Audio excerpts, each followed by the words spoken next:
Video like जरूर कर लीजिए और ऐसे वीडियो लगातार फ्री में पाने के लिए चैनल को तुरंत सब्सक्राइब कर लीजिए और बेल आइकन को जरूर टैप कर लीजिए ताकि आगे भी सारे वीडियो आपको मिलते रहे। यूट्यूब में फॉलो करते हैं तो प्लीज ये वाला फ्री टेलीग्राम चैनल जरूर ज्वाइन कर लीजिएगा। सारे नोटिफिकेशन सारे अपडेट यहीं पे आते हैं, ध्यान रखिए। Hello everyone, welcome to ROARO by study for civil services. Myself Alka Pandey.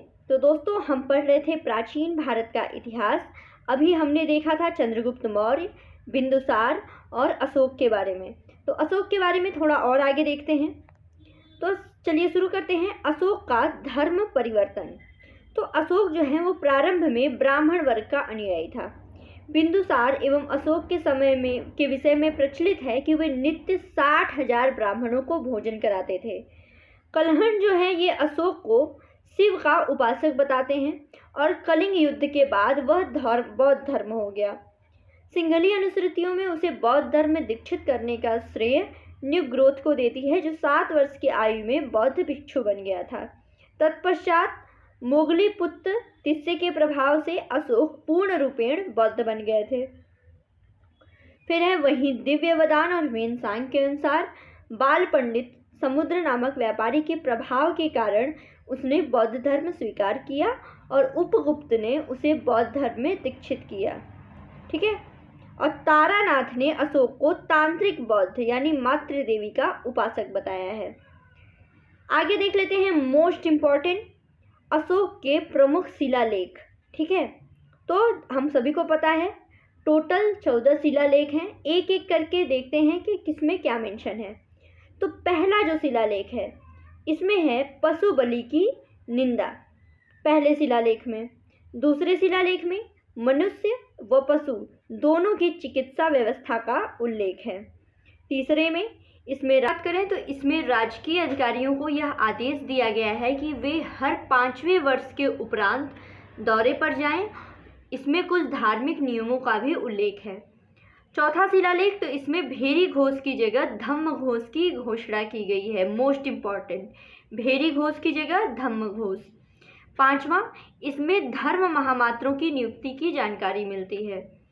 छठा है मंत्री परिषद और पुलिसानी और पाटिवडकस जैसे अधिकारी यानी समाचार देने वाले अधिकारियों के बारे में इसमें बताया गया है। सातवां, जनता के लिए कल्याणकारी कार्यों के साथ धार्मिक सहिष्णुता की बात कहीं न कहीं केवल अपने राज्य में बल्कि चोलों, पांड्यों और पड़ोसी राज्यों और उत्तर पश्चिम में एंटीओकस के लिए।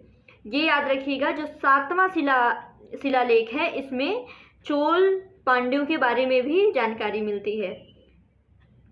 फिर है 8वां, शाही विहार यात्रा को धम्म यात्राओं द्वारा प्रतिस्थापित किया गया और अशोक स्वयं बोध गया के संबोधि गए थे। फिर है 9वां, इसमें सच्ची भेंट और सच्चे शिष्टाचार का उल्लेख है। 10वां है, इसमें अशोक ने आदेश दिया है कि राजा तथा उच्च अधिकारी हमेशा प्रजा के हित में सोचें। 11वें अभिलेख में धम्म की व्याख्या की गई है। मोस्ट इम्पॉर्टेंट, जो 11वां अभिलेख है उसमें धम्म की व्याख्या की गई है। फिर आगे बढ़ते हैं। 12वां अभिलेख, इसमें स्त्री महामात्रों की नियुक्ति एवं सभी प्रकार के विचारों के सम्मान की बात की गई है। 13वें में इसमें कलिंग युग का वर्णन है, यानी अशोक के राज्याभिषेक के 9वें वर्ष में युद्ध के बाद अशोक के हृदय परिवर्तन की बात कही गई है।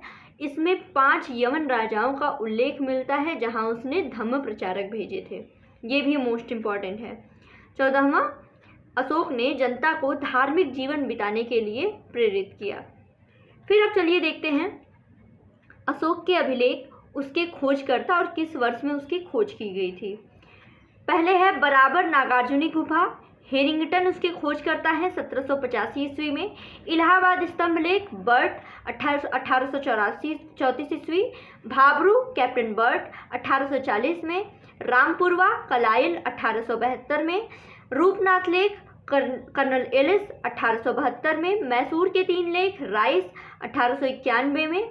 निगलीवा स्तंभ लेख फ्यूरर 1895 में। रुमिनदेई स्तंभ लेख फ्यूरर 1896 में। सारनाथ आर्नस्टाइन 1905 में। मास्की जो है बीडेन 1915 में। येरगुड़ी लेख अड़ुघोष 1916-17 में। ठीक है। फिर आगे बढ़ते हैं। फिर है 13वें अभिलेख में क्रमशः वर्णित शासक किस देश से और कौन से शासक की पहचान की गई है? तो देखिए, अंतियोक ये सीरिया के देश के थे और इनकी पहचान एंटियोकस के रूप में। तुर्मै या तुलमाय ये मिस्र के टालमी फिलाडेल्फल। फिर अंतिकिन या अंतेकिन इनका मेसिडोनिया या मकदूनिया के एंटीगोनस गोनाटस। फिर है मग या मका एपिरस सीरिया के मगस के रूप में। अलेक्सुंदर सीरियन देश के अलेक्जेंडर। ठीक है, फिर आगे देखते हैं अभिलेखों के आधार पर अशोक की उपलब्धियां। ठीक है, मोस्ट इंपॉर्टेंट है। पहले तो 8वें वर्ष में कलिंग विजय किया, ये 13वें शिलालेख में इसका मेंशन है। फिर 10वें वर्ष में संबोधि यानी बोध गया की यात्रा की और धम्म यात्रा का प्रचलन किया, ये 8वें शिलालेख में दिया गया है।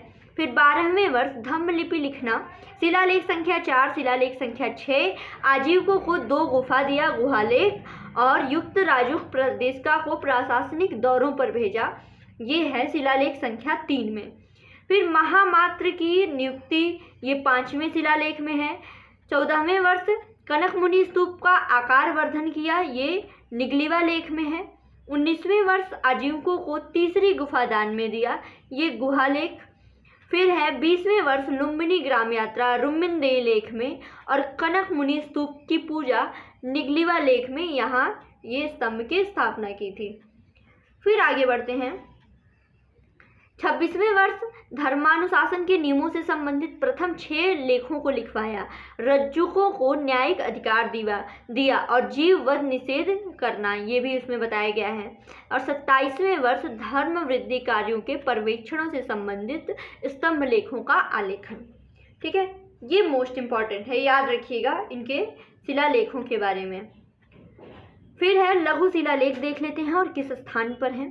तो रूपनाथ लघु ये मध्य प्रदेश के जबलपुर जिले में, गुर्जरा मध्य प्रदेश के दतिया जिले में, सहसाराम बिहार के शाहाबाद जिले में, भाबरू या बैराट जयपुर जिले में राजस्थान, मास्की कर्नाटक के रायचूर जिले में, इम्पॉर्टेंट ब्रह्मगिरी मैसूर के चित्रदुर्ग जिले में, सिद्धपुर कर्नाटक में, जंटिग रामेश्वर ये कर्नाटक में, एर्रगुडी ये आंध्र प्रदेश के कर्नूल में, गोवीमठ मैसूर के कोपबल में, पालीगुंडू कर्नाटक में,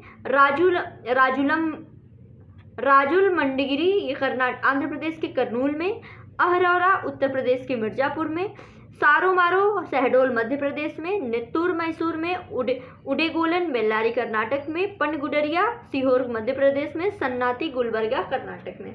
ठीक है दोस्तों, तो इस वीडियो में इतना ही, ये हमने कंप्लीट कर लिया अशोक के बारे में। तो ऐसे ही मोस्ट इंपॉर्टेंट वीडियोस आपके स्टडी फॉर सिविल सर्विसेज के मेन चैनल पे, हमारे चैनल पे आपको बिल्कुल फ्री में अवेलेबल हैं। ये हम पेड ग्रुप के जो कोर्सेज हैं उसके वीडियो बिल्कुल फ्री में आपको प्रोवाइड कर रहे हैं। तो ऐसे ही सपोर्ट करते रहिए। Thank you so much.